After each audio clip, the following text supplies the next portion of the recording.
James Stevens, Jim Diesel with Unite the Union and ITF Youth in Palestine.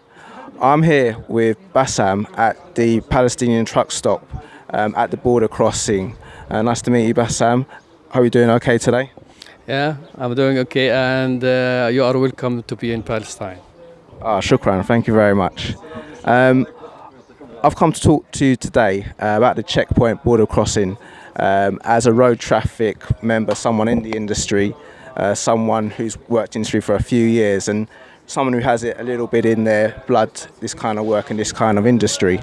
Talking to you today because basically this border crossing is quite a new thing to me. It's a nuance, not something that I've really come across before in my line of work in the UK. So can you explain to me a little bit about the impact of that on your work and the workers today transporting goods across borders into Palestine?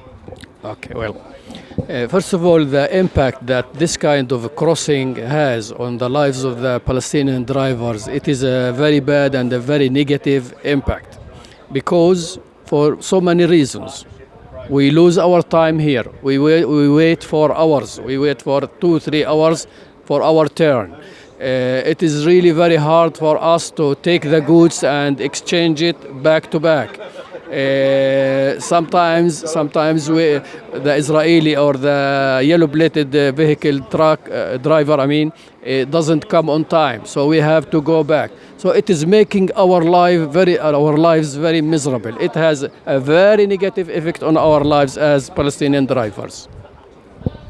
I can see. I've heard a little bit about this back to back, a little bit from you myself. Can you tell our audience some more about that? Yeah.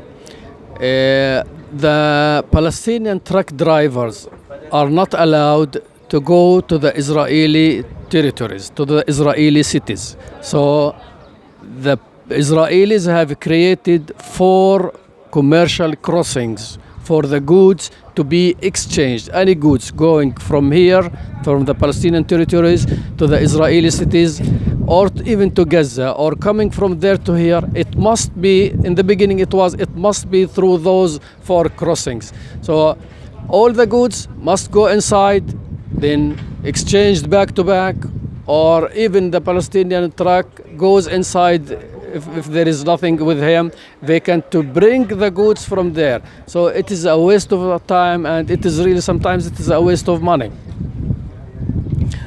So you're telling me that Palestinians can't go to the factory they collect their goods from and collect it into their vehicles and bring it straight into Palestine? Exactly. The Palestinians cannot go to the Israeli factories or to the seaport or anywhere in Israel. They cannot go. The maximum distance that they can go is about 200 meters inside the crossing. Then there is a waiting area. They wait to take the goods or even to unload the goods that they have. But they are not allowed to go into the Israeli cities as we used to do before.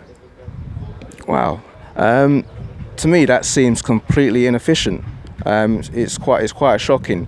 You know, where I work, we don't have to actually deal with border restrictions, and so there's no chance that a heavy goods vehicle is going to come to any point or any place and drop it off to another heavy goods vehicle without any kind of sortation, whatever. So you're saying you're basically swapping vehicles so that you can take the goods into Palestine. Okay, how long has this been happening for?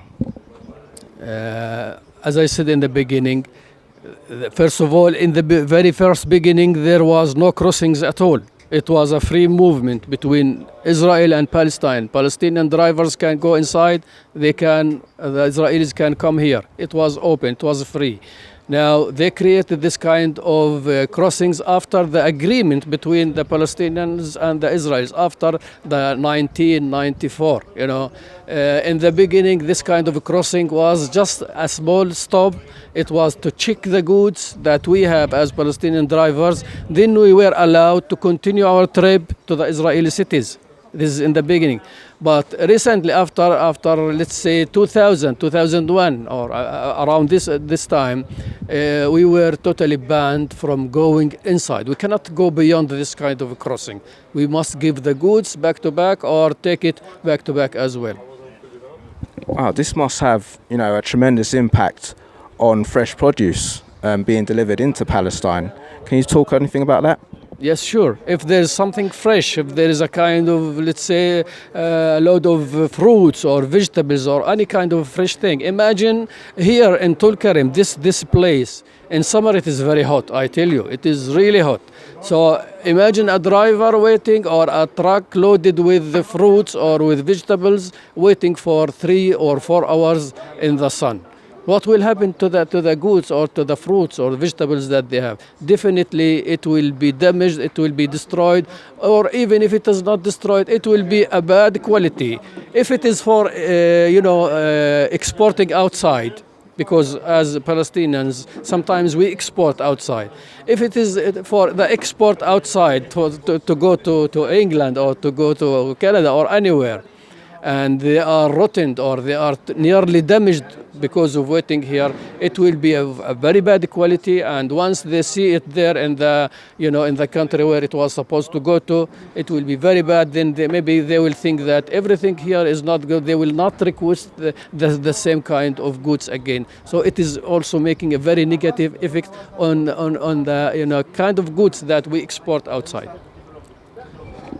Bassam, thank you very much. Thank you very much for explaining the impact of borders and checkpoints in our industry. Thanks you for explaining the impact on the service, explaining the impact on goods, and explaining the impact on fresh produce. Some of what you said is actually quite shocking. These things actually are an obstacle to our societies growing and our families developing. Thanks for giving me the chance to raise awareness with our brothers and our sisters in the transport industry across the world. I say that because in transport there's no borders, and some of the produce and some of the goods that you make here today could easily end up passing through where I work in London. So thanks for your time. Thank you very much. Take care.